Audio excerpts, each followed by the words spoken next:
Say agaw, nan pa-assignment din teacher sa eskwela na. Teacher, mana kayo si kamati si bigat, mupiga ay ipugaw, di igaan nyo, uno kagkagagayo, yan siya di kabibilang din kamati sa itakin nyo. Aw ma'am!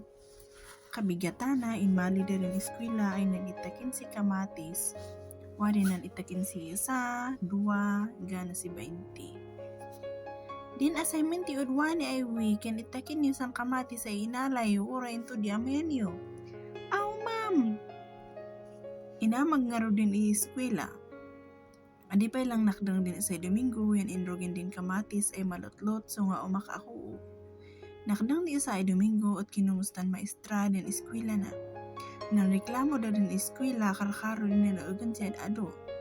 Nang reklamo daga po sin ako o yadagsan di kamatis. Kamanda samat lang din pusot ako maitatakin o nuuganan tako di angat. Gagaya sakit dinamnam singgayit ako ipugaw. Muuganan tako si mabayag manbalin ay unhealthy din pusot ako. Muadiyon kinay din dagsan di ako di kamatis. Kamanda samat lang diriknan din pusot ako muadi tako ibkatanda din dagsan. Ay uuganan tako gapo si gagaya angat.